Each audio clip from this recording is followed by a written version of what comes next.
Hi students, ಎಲ್ಲರಿಗೂ SSLC friend YouTube ಚಾನಲ್ಗೆ ಸ್ವಾಗತ. ಯಾರ್ಯಾರು ಇನ್ನೂ ನಮ್ಮ ಚಾನಲ್ನ ಸಬ್ಸ್ಕ್ರೈಬ್ ಮಾಡ್ಕೊಂಡಿಲ್ಲ, ಬೇಗ ಸಬ್ಸ್ಕ್ರೈಬ್ ಮಾಡ್ಕೊಳ್ಳಿ. ಬನ್ನಿ ನಾವಿವತ್ತು ಕನ್ನಡ ಸ್ಕೋರಿಂಗ್ ಪ್ಯಾಕೇಜ್ ನೋಡೋಣ. ನಿಮಗೆ ನಾಳೆನೇ ಇರೋದ್ರಿಂದ ಎಕ್ಸಾಮು, ಸೊ ನಾನು ಇವತ್ತು ಸ್ಕೋರಿಂಗ್ ಪ್ಯಾಕೇಜ್ ಬಿಡ್ತಿದ್ದೀನಿ. ನಾನೀಗ ಆಲ್ರೆಡಿ ಪಾಸಿಂಗ್ ಪ್ಯಾಕೇಜು ಎಲ್ಲ ಬಿಟ್ಟಿದ್ದೀನಿ, ಆಲ್ ಸಬ್ಜೆಕ್ಟು ಸಹ ಬಿಡ್ತಾ ಇದ್ದೀನಿ. ಸೊ ನೀವು ನಮ್ಮ ಚಾನಲ್ನ ಸಬ್ಸ್ಕ್ರೈಬ್ ಮಾಡ್ಕೊಂಡಿಲ್ಲ ಅಂದರೆ ಸಬ್ಸ್ಕ್ರೈಬ್ ಮಾಡ್ಕೊಳ್ಳಿ. ನಾವು ಬಿಡುವಂಥ ಎಲ್ಲ ವೀಡಿಯೋಸ್ ನಿಮಗೆ ಬರುತ್ತೆ. ಸೊ ನೀವು ಈಸಿಯಾಗಿ 10th ಸ್ಕೋರಿಂಗ್ ಮಾಡ್ತೀನಿ ಅನ್ನೋರು ಸ್ಕೋರಿಂಗ್ ಮಾಡ್ಬೋದು, ಪಾಸಿಂಗ್ ಮಾಡ್ತೀನಿ ಅನ್ನೋರು ಪಾಸ್ ಸಹ ಆಗ್ಬೋದು. ನಮ್ಮ ಚಾನಲ್ನ ಸಬ್ಸ್ಕ್ರೈಬ್ ಮಾಡಿ, ಹಾಗೆ ವೀಡಿಯೋಸ್ನ ನೋಡಿ, ನಾವು ಬಿಡೋವಂಥ ವೀಡಿಯೋಸ್. ಸೊ ಅದರಿಂದ ನಿಮಗೆ ತುಂಬ ಯೂಸ್ಫುಲ್ ಆಗುತ್ತೆ 10th. ಸೊ ಬನ್ನಿ ನಮ್ಮ ಇವತ್ತಿನ ಸ್ಕೋರಿಂಗ್ ಪ್ಯಾಕೇಜ್ ಪಾರ್ಟ್ 1 ವೀಡಿಯೋನ ಸ್ಟಾರ್ಟ್ ಮಾಡೋಣ. ಸೊ ಪಾರ್ಟ್ 2 ಬೇಕಾದರೆ ಕಮೆಂಟ್ ಹಾಕಿ, ನಾನು ಆದಷ್ಟು ಬೇಗ ನಿಮಗೆ ಪಾರ್ಟ್ 2 ವೀಡಿಯೋನ ಬಿಡ್ತೀನಿ.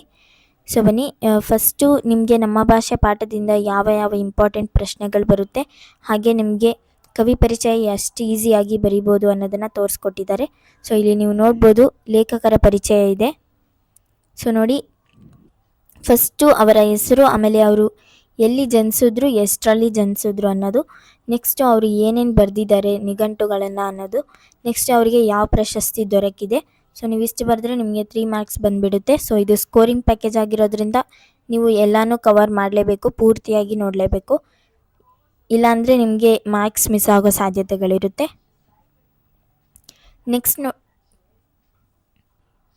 ನೆಕ್ಸ್ಟ್ ನೋಡಿ, ನಿಮಗೆ ಒಂದು ವಾಕ್ಯದ ಇಂಪಾರ್ಟೆಂಟ್ ಪ್ರಶ್ನೆಗಳಿದೆ, ನೋಡ್ಬೋದು ನೀವಿಲ್ಲಿ ಯಾವ್ಯಾವ ಪ್ರಶ್ನೆಗಳಿದೆ ಅಂತ. ನೆಕ್ಸ್ಟು 2-3 ವಾಕ್ಯ, ಅಂದರೆ 2-3 ವಾಕ್ಯ. ಸೊ ನೋಡಿ, ನಿಮಗೆ ನೋಟ್ಸ್ ರೀತಿ ಅಂದರೆ ನೋಟ್ಸಲ್ಲಿ ತುಂಬ ಜಾಸ್ತಿ ಲಾಂಗ್ ಇರುತ್ತೆ ಆನ್ಸರ್ಸ್ ಎಲ್ಲ, ಇದರಲ್ಲಿ ಸ್ವಲ್ಪ ಶಾರ್ಟ್ ಆಗಿದೆ. ಸೊ ನೋಡ್ಕೊಳ್ಳಿ. ನೆಕ್ಸ್ಟ್ ನೋಡಿ, ನಿಮಗೆ ಸಂದರ್ಭ ಸ್ವಾರಸ್ಯನ ಎಷ್ಟು ಈಸಿಯಾಗಿ ಪೂರ್ತಿ ಫುಲ್ ಯಾವ ರೀತಿ ತೆಗಿಬೇಕು ಮಾರ್ಕ್ಸನ್ನು ಅನ್ನೋದು ತೋರಿಸ್ಕೊಟ್ಟಿದ್ದಾರೆ. ಸೊ ಇಲ್ಲಿ ನೀವು ನೋಡ್ತಾ ಇದ್ದೀರಾ 4 ವಾಕ್ಯಗಳಿದೆ. ಸೊ ಸಂಸ್ಕೃತಿಯ ಇತಿಹಾಸ ಉಳಿಯಿತು, ತಕ್ಕುದೇ ಬೆರೆಸಲ್ಕೆ ಘೃತಮುಮಂ ತೈಲಮುಮಂ, ಆಮೇಲೆ ಸಿಗುರು ತೆಗೆದ ಕಬ್ಬಿನಂತೆ, ಉಷ್ಣ ಅಳಿದ ಹಾಲಿನಂತೆ, ಒಬ್ಬ ತಾಯಿಯ ಗಾನದ ಶ್ರುತಿಯಂತೆ. ಸೊ 4 ವಾಕ್ಯಗಳಿಗೂ ಯಾವ ರೀತಿ ಸಂದರ್ಭ ಒಂದೇ, ಆಮೇಲೆ ಸ್ವಾರಸ್ಯನೂ ಒಂದೇ ಅನ್ನೋದನ್ನು ಬರೀಬೇಕು ಅನ್ನೋದನ್ನು ಈಸಿಯಾಗಿ ತೋರಿಸ್ಕೊಟ್ಟಿದ್ದಾರೆ. ಸೊ ನಿಮಗೆ 4 ವಾಕ್ಯ ಬಂದರೂ ಸಹ ಈ ಒಂದು ಆನ್ಸರ್ನ ಬರೆದ್ರೆ ನಿಮಗೆ 3 ಮಾರ್ಕ್ಸ್ ಬರುತ್ತೆ. ಸೊ ನೋಡ್ಕೊಳ್ಳಿ, ನಾನು ಆನ್ಸರ್ನ ಓದ್ತೀನಿ. ಸೊ ಆಯ್ಕೆ: ಈ ವಾಕ್ಯವನ್ನು ಎಂ ಮರಿಯಪ್ಪ ಭಟ್ಟರ ಕನ್ನಡ ಸಂಸ್ಕೃತಿ ಕೃತಿಯಿಂದ ಆಯ್ದ ನಮ್ಮ ಭಾಷೆ ಎಂಬ ಗದ್ಯ ಭಾಗದಿಂದ ಆರಿಸಲಾಗಿದೆ. ಸೊ ನಿಮಗೆ 1 ಮಾರ್ಕ್ ಇಲ್ಲೇ ಬಂದಿರುತ್ತೆ. ನೆಕ್ಸ್ಟ್ ನೋಡಿ, ಸಂದರ್ಭ, ಇದೊಂದೇ ಸಂದರ್ಭನ ಎಲ್ಲದಕ್ಕೂ ಬರೀರಿ. ನೆಕ್ಸ್ಟ್ ಸ್ವಾರಸ್ಯ ಅಷ್ಟೇ, ನೋಡ್ಬೋದು, ಭಾಷೆಯ ಸೊಗಸು ಮತ್ತು ಅದರ ಮಹತ್ವವು ಸ್ವಾರಸ್ಯಪೂರ್ಣವಾಗಿ ವ್ಯಕ್ತಗೊಂಡಿದೆ. ಇಷ್ಟು ಬರೆದ್ರೆ ಸಾಕು, ನಿಮಗೆ 3 ಮಾರ್ಕ್ಸ್ ಬಂದುಬಿಡುತ್ತೆ. ಸೊ ನೋಡಿ, ಈಸಿಯಾಗಿ ಇದರಲ್ಲಿ ಹೇಳ್ಕೊಟ್ಟಿದ್ದಾರೆ. ನೆಕ್ಸ್ಟು ನೀವು 8-10 ವಾಕ್ಯದ ಪ್ರಶ್ನೆಗಳನ್ನು ನೋಡ್ಬೋದು. ಇದರಲ್ಲೂ ಅಷ್ಟೇ ಈಸಿ ವಾಕ್ಯಗಳನ್ನ ಬಳಸ್ಕೊಂಡು ಯಾವ ರೀತಿ ಒಂದು ವಾಕ್ಯಗಳನ್ನು ವಿಸ್ತರಿಸಿ ಬರಿಬೋದು. ನಿಮಗೆ 8-10 ವಾಕ್ಯಗಳಲ್ಲಿ ಬರೀರಿ ಅಂತ ಕೊಟ್ಟರು ಅವ್ರು ಇಷ್ಟೇ ಕೊಟ್ಟಿದ್ದಾರೆ. ಸೊ ನೀವು ಅದನ್ನು ಈಸಿಯಾಗಿ, ತುಂಬ ಲಾಂಗ್ ಆಗುತ್ತೆ ನಿಮಗೆ ಆನ್ಸರು, ಅದೇ ರೀತಿ ನಿಮಗೆ ಓದ್ಕೊಳ್ಳೋಕ್ಕೆ ಈಸಿ ಆಗುತ್ತೆ, ಹಾಗೆ ನೀವು ಬರೀಲೂಬಹುದು, ತುಂಬ ಲಾಂಗ್ ಆಗಿ ಸಹ ಬರೀಬೋದು. ಸೊ ಈ ರೀತಿ ನೀವು ಓದ್ಕೊಳ್ಳಿ, ಈಸಿಯಾಗಿದೆ ನೋಡಿ, 2 ಪ್ರಶ್ನೆಗಳು. ನೆಕ್ಸ್ಟು ವ್ಯಾಘ್ರಗೀತೆಗೆ ಬಂದರೆ ಇದರಲ್ಲೂ ಅಷ್ಟೇ ನಿಮಗೆ ಕವಿ ಪರಿಚಯ ಕೊಟ್ಟಿದ್ದಾರೆ. ನೆಕ್ಸ್ಟು 1 ವಾಕ್ಯದ ಪ್ರಶ್ನೆಗಳನ್ನು ಕೊಟ್ಟಿದ್ದಾರೆ, ಆಮೇಲೆ 2-3 ವಾಕ್ಯದ ಪ್ರಶ್ನೆಗಳನ್ನು ಕೊಟ್ಟಿದ್ದಾರೆ. ನೆಕ್ಸ್ಟು ಸಂದರ್ಭ ಸ್ವಾರಸ್ಯ, ಇದರಲ್ಲೂ ಅಷ್ಟೇ ಯಾವ ರೀತಿ ಎಲ್ಲ ಪ್ರಶ್ನೆಗಳಿಗೂ ಸೇರಿಸಿ ಸಂದರ್ಭ ಸ್ವಾರಸ್ಯ ಒಂದೇ ಹೇಗೆ ಬರೀಬೇಕು ಅನ್ನೋದನ್ನೇ ಹೇಳ್ಕೊಟ್ಟಿದ್ದಾರೆ. ಸೊ ಇಲ್ಲಿ ನೀವು ನೋಡ್ಬೋದು, ಸಮಗ್ರ ಲಲಿತ ಪ್ರಬಂಧಗಳು, ಆಮೇಲೆ ವ್ಯಾಘ್ರಗೀತೆ, ಸೊ ಅವರ ಕವಿ ಹೆಸರು AN ಮೂರ್ತಿರಾವ್. ಈ ರೀತಿ ನೀವು 3 ಪಾಯಿಂಟ್ಸನ್ನು ಇನ್ಕ್ಲೂಡ್ ಮಾಡಬೇಕಾಗುತ್ತೆ ಆಯ್ಕೆಯಲ್ಲಿ. ನೆಕ್ಸ್ಟ್ ಅದೇ ರೀತಿ ಸಂದರ್ಭ ಸ್ವಾರಸ್ಯನ ನೋಡಿ. ನೆಕ್ಸ್ಟ್ 8-10 ವಾಕ್ಯದ ಪ್ರಶ್ನೆಗಳು, ಇದರಲ್ಲೂ ಅಷ್ಟೇ ಈಸಿಯಾಗಿ ಒಂದು 4-5 ಸೆಂಟೆನ್ಸಲ್ಲಿ ನಿಮ್ಮ 8-10 ವಾಕ್ಯದ ಪ್ರಶ್ನೆಗಳನ್ನು ಕವರ್ ಮಾಡಿದ್ದಾರೆ. ಸೊ ನೆಕ್ಸ್ಟ್ ಭಾಗ್ಯಶಿಲ್ಪಿಗಳು ಅಷ್ಟೇ ಇದೇ ರೀತಿ ಇದೆ. ಸೊ ನಿಮಗೆ ಇದರಲ್ಲಿ ಇಷ್ಟು ಮಾತ್ರನೇ ಅಲ್ಲ, ಫುಲ್ಲು ಈ ಒಂದು 10th ನಿಮಗೆ ಏನೇನು ಕನ್ನಡ ಫುಲ್ ಸಿಲೆಬಸ್ಸೇ ಕವರ್ ಆಗಿದೆ ಇದರಲ್ಲಿ. ಸೊ ಅದಕ್ಕೋಸ್ಕರ ಪೂರ್ತಿ ವಿಡಿಯೋನ ನೋಡಿ, ಸ್ಕಿಪ್ ಮಾಡಿಬಿಡಿ. ನೆಕ್ಸ್ಟ್ ಭಾಗ್ಯಶಿಲ್ಪಿಗಳಿಂದ, ನೆಕ್ಸ್ಟು ಎದೆಗೆ ಬಿದ್ದ ಅಕ್ಷರದಿಂದ. ಸೊ ನಮ್ಮ ಚಾನಲ್ನ ಸಬ್ಸ್ಕ್ರೈಬ್ ಮಾಡ್ಕೊಳ್ಳಿ. ಈಗ ಆಲ್ರೆಡಿ ನಾನು ಒಂದು ಸ್ಕೋರಿಂಗ್ ಪ್ಯಾಕೇಜ್ ಬಿಟ್ಟಿದ್ದೀನಿ, ಅದನ್ನೆಲ್ಲರೂ ನೋಡಿರ್ತೀರಾ ಅನ್ಕೋತೀನಿ. ನೆಕ್ಸ್ಟು ಪಾಸಿಂಗ್ ಪ್ಯಾಕೇಜ್ ಸಹ ಬಿಟ್ಟಿದ್ದೀನಿ, ಯಾರ್ಯಾರು ಪಾಸ್ ಆಗ್ತೀನಿ ಅನ್ನೋರಿಗೆ ಪಾಸಿಂಗ್ ಪ್ಯಾಕೇಜು. ನೆಕ್ಸ್ಟ್ ನೋಡಿ, ಸಂಕಲ್ಪ ಗೀತೆ. ಸೊ ಇದು ಪೊಯಮ್ಮು.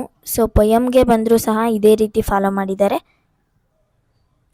ನೆಕ್ಸ್ಟು ಸಂದರ್ಭ ಸ್ವಾರಸ್ಯ. ನೀವು ಇದನ್ನು ಓದ್ಕೊಂಡ್ರೆ ತುಂಬ ಈಸಿ. ಯಾವ ಪ್ರಶ್ನೆ ಬಂದ್ರೂ ಅದನ್ನೇ ಬರೀಬೋದು. ನೆಕ್ಸ್ಟು ಸಂಕಲ್ಪ ಗೀತೆ ಪೊಯಮಿಂದ ನಿಮಗೆ ಕಂಠಪಾಠದ ಪದ್ಯ ಇದೆ. ಸೊ ನೀವು ಯಾವುದನ್ನು ಬೇಕಾದರೂ ಓದ್ಕೋಬೋದು. ಫಸ್ಟ್ ಪೊಯಮ್ನಾದರೂ ಓದ್ಕೊಳ್ಳಿ ಅಥವಾ ಸೆಕೆಂಡ್ ಪೊಯಮ್ನಾದರೂ ಓದ್ಕೊಳ್ಳಿ. ನೆಕ್ಸ್ಟು ಹಕ್ಕಿ ಹಾರುತ್ತಿದೆ ನೋಡಿದ್ದೀರಾ. ಸೊ ದ ರಾ ಬೇಂದ್ರೆ ಅವರ ಕವಿ ಪರಿಚಯ ಕೊಟ್ಟಿದ್ದಾರೆ. ನೆಕ್ಸ್ಟು ಒಂದು ವಾಕ್ಯದ ಪ್ರಶ್ನೆ 2, 3. ಆಮೇಲೆ ನೆಕ್ಸ್ಟು ಸಂದರ್ಭ ಸ್ವಾರಸ್ಯ. ಇದೇ ರೀತಿ ಎಲ್ಲನೂ ಫಾಲೋ ಮಾಡಿದ್ದಾರೆ. ಸೊ ನೀವು ಎಲ್ಲನೂ ಓದ್ಕೊಳ್ಬೋದು. ನೆಕ್ಸ್ಟು ಕಂಠಪಾಠದ ಪೊಯಮ್ ಕೊಟ್ಟಿದ್ದಾರೆ. ಆಮೇಲೆ ಕೌರವೇಂದ್ರನ ಕೊಂದೆ ನೀನು. ಇದೇ ರೀತಿ ನಾನು ಆಲ್ ಸಬ್ಜೆಕ್ಟು ಸಹ ಬಿಡ್ತೀನಿ. ಸೊ ಸ್ಕೋರಿಂಗ್ ಪ್ಯಾಕೇಜ್ ಆಗಿರ್ಬೋದು, ಪಾಸಿಂಗ್ ಪ್ಯಾಕೇಜ್ ಆಗಿರ್ಬೋದು, ಎಲ್ಲದನ್ನು ಬಿಡ್ತೀನಿ. ಸೊ ಅದಕ್ಕೋಸ್ಕರ ಚಾನಲ್ನ ಸಬ್ಸ್ಕ್ರೈಬ್ ಮಾಡ್ಕೊಂಡಿರಿ. ಏನಾದರೂ ಡೌಟ್ಸ್ ಇದ್ದರೆ ಕಮೆಂಟ್ ಮಾಡಿ. ನಾನು ಆದಷ್ಟು ಬೇಗ ನಿಮ್ಮ ಡೌಟ್ಸ್ನ ಕ್ಲಿಯರ್ ಮಾಡ್ತೀನಿ. ಹಾಗೆ ಏನಾದರೂ ವೀಡಿಯೋಸ್ ಬೇಕಿದ್ರೂ ಕಮೆಂಟ್ ಮಾಡಿ. ನಾನು ಆದಷ್ಟು ಬೇಗ ವೀಡಿಯೋಸ್ನ ಬಿಡ್ತೀನಿ. ನಿಮಗೆ ಗಣಿತ ಪರೀಕ್ಷೆಗೂ ಸಹ ಈಗ ಆಲ್ರೆಡಿ ನಾನು ಸ್ಕೋರಿಂಗ್ ಪ್ಯಾಕೇಜ್ ರೆಡಿ ಮಾಡಿದ್ದೀನಿ. ಸೊ ನೋಡಿ, ಚಲಮನೆ ಮೆರವೆಂ ಪೊಯಮಿಂದ ಯಾವ್ಯಾವ ಪ್ರಶ್ನೆಗಳು ಬರುತ್ತೆ. ಸೊ ಕವಿ ಪರಿಚಯ ನೋಡ್ಬೋದು ನೀವಿಲ್ಲಿ, ರನ್ನ ಅವ್ರದ್ದು. ಸೊ ನೆಕ್ಸ್ಟು ಒಂದೊಂದು ವಾಕ್ಯದ ಪ್ರಶ್ನೆಗಳು. ನೆಕ್ಸ್ಟು 3-4 ಪ್ರಶ್ನೆಗಳು, ಅಂದರೆ 3-4 ವಾಕ್ಯದ ಪ್ರಶ್ನೆಗಳು, 2 ಮಾರ್ಕ್ ಕ್ವಶನ್ಸು. ನೆಕ್ಸ್ಟು ಸಂದರ್ಭ ಸ್ವಾರಸ್ಯ ತುಂಬ ಈಸಿಯಾಗಿ ಕೊಟ್ಟಿದ್ದಾರೆ. ನೀವು ಇದನ್ನೇ ಫಾಲೋ ಮಾಡಿ, ಸಂದರ್ಭ ಸ್ವಾರಸ್ಯ. ನೆಕ್ಸ್ಟ್ 8-10 ವಾಕ್ಯದ ಪ್ರಶ್ನೆಗಳು. ಸೊ ನಿಮಗೆ ಇಲ್ಲಿ ಪಾಠದ ಸಾರಾಂಶ, ಒಂದು ಪೊಯಮ್ದು ಸಾರಾಂಶ ಏನಿದೆ ಅದನ್ನು ಕೊಟ್ಟಿದ್ದಾರೆ. ಸೊ ನೀವು ಇಲ್ಲಿ 2 ಪ್ರಶ್ನೆಗಳನ್ನು ಕೊಟ್ಟಿದ್ದಾರೆ. ಆ 2 ಪ್ರಶ್ನೆಗಳಿಗೂ ಒಂದೇ ಆನ್ಸರ್ ಆಗಿರುತ್ತೆ. ಅದನ್ನು ಯಾವ ರೀತಿ ಬರೀಬೇಕು ಅನ್ನೋದನ್ನು ನೋಡ್ಕೊಳ್ಳಿ. ನೆಕ್ಸ್ಟು ಕಂಠಪಾಠದ ಪೊಯಮ್ನ ಕೊಟ್ಟಿದ್ದಾರೆ. ಸೊ ಇದನ್ನು ನೋಡ್ಕೊಳ್ಳಿ. ನೆಕ್ಸ್ಟು ವಸಂತ ಮುಖ ತೋರಲಿಲ್ಲ. ಹಾಗೆ ಇದರಲ್ಲಿ ನೀವು ಒಂದು ಗಮನಿಸ್ಬೋದು, ಇದರಲ್ಲಿ ಸ್ವಲ್ಪ ಪೊಯಮ್ನ ಮತ್ತು ಸ್ವಲ್ಪ ಪಾಠಗಳನ್ನು ಸ್ಕಿಪ್ ಮಾಡಿದ್ದಾರೆ. ಯಾಕಂದರೆ ಅದೆಲ್ಲದರಲ್ಲೂ ನಿಮಗೆ ಪ್ರಶ್ನೆಗಳು ಬರಲ್ಲ ಅಂತ ಅಂದ್ಬಿಟ್ಟು. ಸೊ ನೀವು ಅದನ್ನೆಲ್ಲ ಗಮನದಲ್ಲಿಟ್ಕೊಂಡು ಇಷ್ಟನ್ನ ಓದ್ಕೊಳ್ಳಿ, ನಾನು ಕೊಡ್ತಾ ಇರೋದನ್ನು. ಸೊ ಪಾರ್ಟ್ 2 ವಿಡಿಯೋ ಬೇಕಂದರೆ ಕಮೆಂಟ್ ಹಾಕಿ. ನೆಕ್ಸ್ಟ್ ಸಪ್ಲಿಮೆಂಟ್ರಿಯಿಂದ ನೋಡ್ಬೋದು ಉದಾತ್ತ ಚಿಂತನೆಗಳು. ನೆಕ್ಸ್ಟ್ ಯುದ್ಧ, ಸಾರಾ ಅಬುಬಕರ್. ಅಂದರೆ ಇದು ಪಾರ್ಟ್ 2. ಇವಾಗ ಪಾರ್ಟ್ 2 ಸ್ಟಾರ್ಟ್ ಆಗಿದೆ, ನೋಡ್ಬೋದು. ಸೊ ಇದರಲ್ಲೂ ಅಷ್ಟೇ ಅದೇ ರೀತಿ ಫಾಲೋ ಮಾಡಿದ್ದಾರೆ. ನಿಮ್ಗೇನಾದರೂ ಡೌಟ್ಸ್ ಇದ್ದರೆ ಕಮೆಂಟ್ ಹಾಕಿ. ಆಮೇಲೆ ಈಗ ಆಲ್ರೆಡಿ ಬಿಟ್ಟಿರೋ ಯಾವ್ಯಾವ ವೀಡಿಯೋಸ್ನ, ಆಮೇಲೆ ನಿಮಗೆ ಒಂದೇನಪ್ಪ ಅಂದರೆ ನಮ್ಮ ಚಾನಲಲ್ಲಿ ಈಗ ಆಲ್ರೆಡಿ ಗಣಿತ ಪಾಸಿಂಗ್ ಪ್ಯಾಕೇಜ್ ಬಿಟ್ಟಿದ್ದೀವಿ. ಯಾಕಂದರೆ ನೀವು ಫಸ್ಟಿಂದನೇ ರೆಡಿ ಮಾಡ್ಕೊಳ್ಳಿ ಅಂತ. ಸೊ ಅದನ್ನು ನೋಡಿಲ್ಲ ಅಂದರೆ ಬೇಗ ಬೇಗ ಹೋಗಿ ನೋಡಿ. ಆ ವಿಡಿಯೋ ತುಂಬ ಇಂಪಾರ್ಟೆಂಟ್. ಬಿಕಾಸ್ ನೀವು ಅದೊಂದು ವಿಡಿಯೋನ ನೋಡಿದರೆ ಸಾಕು, ಪೂರ್ತಿಯಾಗಿ ಆರಾಮಾಗಿ ನೀವು ಗಣಿತ ಒಂದು ಸಬ್ಜೆಕ್ಟ್ನ ಪಾಸ್ ಆಗ್ಬೋದು. ಸೊ ಅದಕ್ಕೋಸ್ಕರ ಆ ವಿಡಿಯೋನ ನೋಡಿ. ನೆಕ್ಸ್ಟು ನಿಮಗೆ ಕನ್ನಡ ಸ್ಕೋರಿಂಗ್ ಪ್ಯಾಕೇಜ್ ಬಿಟ್ಟಿದ್ದೀನಿ. ಸಮಾಜ ವಿಜ್ಞಾನ ಆಗಿರ್ಬೋದು, ವಿಜ್ಞಾನ ಆಗಿರ್ಬೋದು, ಹಿಂದಿ ಆಗಿರ್ಬೋದು, ಇಂಗ್ಲೀಷ್ ಆಗಿರ್ಬೋದು, ಎಲ್ಲ ಸಬ್ಜೆಕ್ಟನ್ನು ನಾನು ಬಿಟ್ಟಿದ್ದೀನಿ. ಈಗ ಆಲ್ರೆಡಿ ನಮ್ಮ ಚಾನಲಲ್ಲಿ ವೀಡಿಯೋಸ್ ಇದೆ, ಬೇಗ ಬೇಗ ಹೋಗಿ ನೋಡಿ. ಚಾನಲ್ನ ಸಬ್ಸ್ಕ್ರೈಬ್ ಮಾಡ್ಕೊಳ್ಳಿ. ಏನಾದರೂ ಡೌಟ್ಸ್ ಇದ್ದರೆ ಸಹ, ಯಾವ ವಿಡಿಯೋದಲ್ಲೂ ಡೌಟ್ಸ್ ಇದ್ದರೆ ಸಹ ಕಮೆಂಟ್ ಹಾಕಿ. ನಾನು ನಿಮಗೆ ಎಲ್ಲನೂ ಅರ್ಥ ಮಾಡಿಸ್ತೀನಿ, ನಿಮಗೆ ತಿಳಿಸೋ ಅಂಥ ಪ್ರಯತ್ನ ಮಾಡ್ತೀನಿ ಎಲ್ಲದನ್ನು. ಸೊ ಇದೇ ರೀತಿ ನಮ್ಮ ವೀಡಿಯೋಸ್ನ ನೋಡ್ತಾ ಇರಿ. ಈ ವಿಡಿಯೋನ ಪೂರ್ತಿಯಾಗಿ ನೋಡಿದ್ದೀರಾ ಅನ್ಕೋತೀನಿ.